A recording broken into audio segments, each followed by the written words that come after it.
Bonjour à tous, bienvenue dans cette troisième vidéo au niveau des explications pour les runs de Driver's Ranch. Cette vidéo va aborder en majorité les erreurs communes et vous donner beaucoup d'indices pour optimiser vos points lors de la qualification ou lors des batailles en tandem.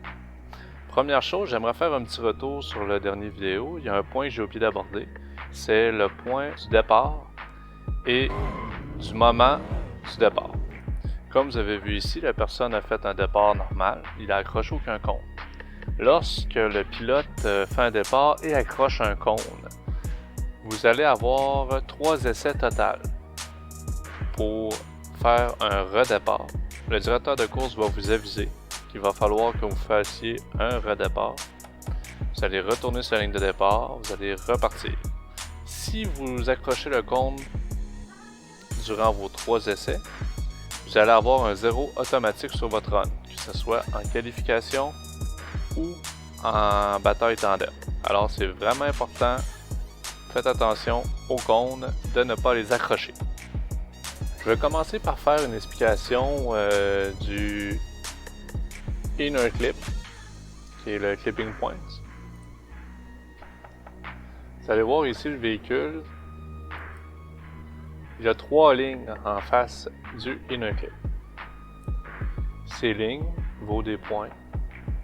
Et si vous n'êtes pas au niveau de ces lignes avec votre véhicule, vous n'avez pas de points. Bien important. Donc on voit ici, si le véhicule passerait ici, il n'y aurait aucun point. On revient au inner clip. Inner clip, on voit les marques au sol. S'il n'y a pas de marque au niveau du inner clip dans certaines pistes, il faut penser que pour chaque inner clip, il y a des marques. Il faut l'imaginer. Nous, les juges, se font des points de repère, fait qu'ils savent exactement où sont les marques selon les pistes, même s'il n'y a pas de marque. La plus longue marque vaut le plus de points. Même si vous avez le bumper collé ou que vous soyez la roue sur la marque, vous n'avez pas le bumper collé sur le cône, à la minute que vous êtes sur cette marque, vous avez optimisé vos points.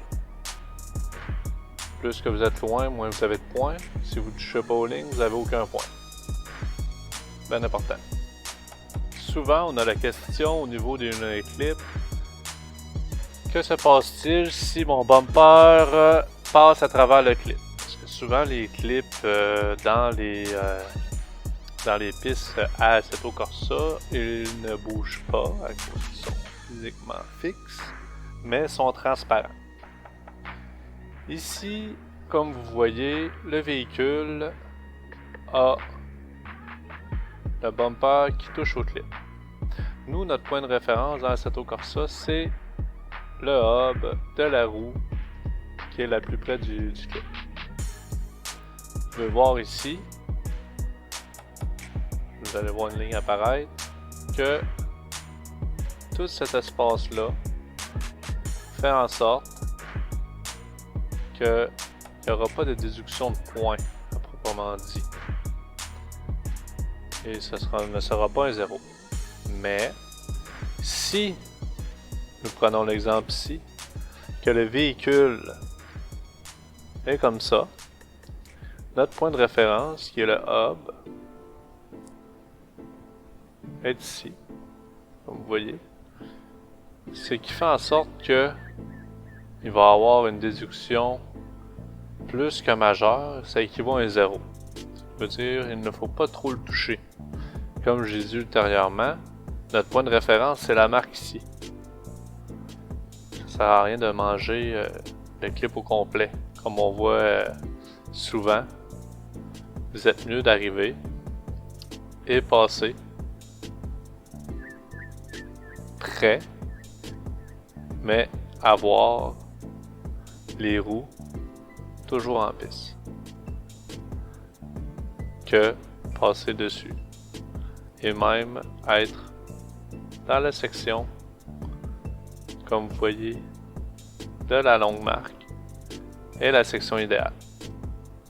Je veux en faire un petit aparté au niveau des roues à l'extérieur.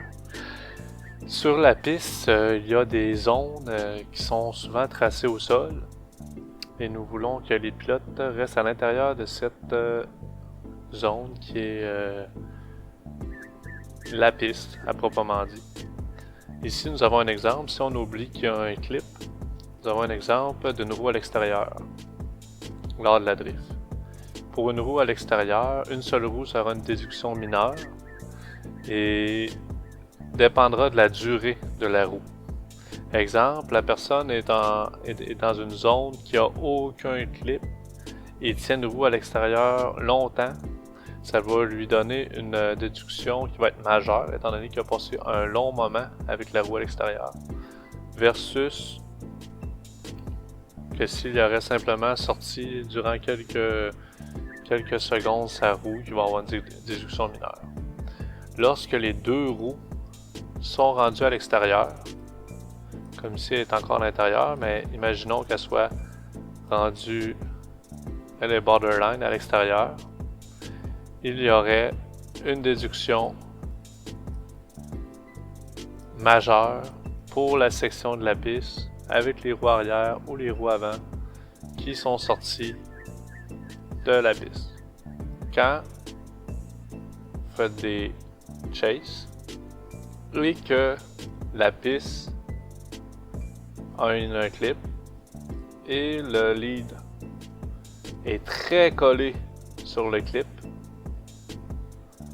et que vous coupez le clip, certaines pistes, je prends exemple Bikernicki, le coupe du clip ne vaut pas une déduction pour le chaser, étant donné que le véhicule ne laisse aucune chance à la chase de pouvoir passer autrement qu'en le coupant pour avoir de la proximité puis de la mimique. C'est un point qui est quand même à ne pas oublier. Certaines pistes, vous allez le savoir quand les juges vont en parler, il y a certains clips qui sont par la chase différents. Puis on va l'aborder aussi au niveau du vidéo. L'endroit où passer au niveau du clip et les déductions qui nous ont rapport, comme avoir un 0. Exemple, on passe à l'extérieur, on a un 0. On passe sur le clip, on a un 0. Comme vous voyez ici, on a là une clip qui est exécuté. Maintenant, nous allons parler du touch and go. Quand on parle du touch and go, on parle de la même chose qu'un inner clip, sauf qu'il est en outer zone. Ce qui veut dire, c'est un endroit, un point fixe, extérieur, que nous voulons que le véhicule s'approche le plus près possible et n'est pas une zone comme un outer zone. Outer zone qui est un rectangle sur la longueur d'un mur ou qui est très long, qu'on demande aux pilotes de rester longtemps dedans. La différence avec le touch and go, c'est que le pilote, nous voulons simplement qu'il se rapproche de ce point et puis pour un court instant, puis après ça, peut s'en aller de la zone. Comme vous voyez ici, le touch and go est ici. Nous voulons simplement que le pilote s'approche de ce jersey et après ça, il peut revenir vers le centre de la piste et va avoir optimisé ses points.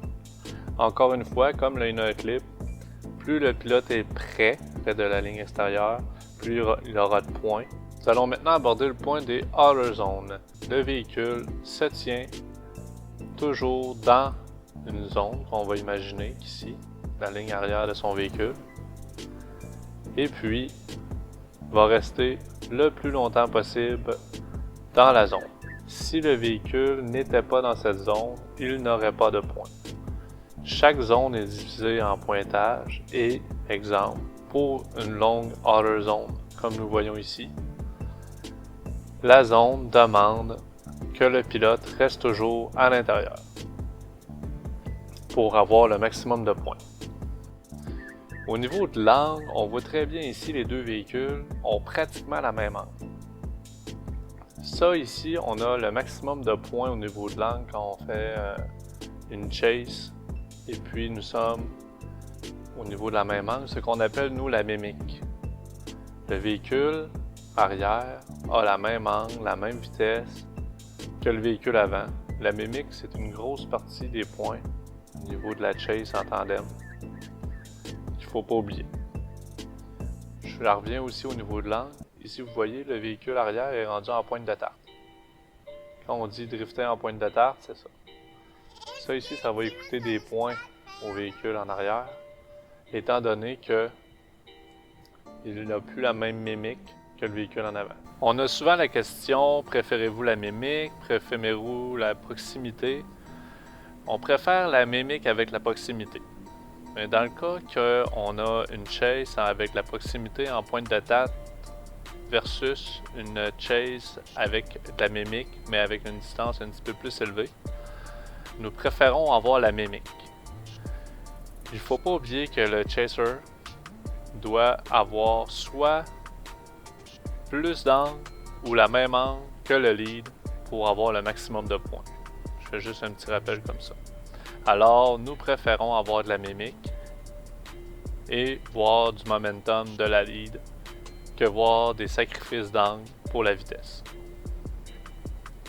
Pour terminer, j'aimerais juste vous rappeler que au niveau de la lead ou de la qualification, c'est de bien remplir chaque section de la piste et de se pratiquer beaucoup plus à faire des leads que des chases pour avoir des qualifications qui soient les plus parfaites possibles. Au niveau de la chase, n'oubliez pas, il ne faut pas sacrifier l'angle et il faut avoir la plus belle mimique possible de la lead round.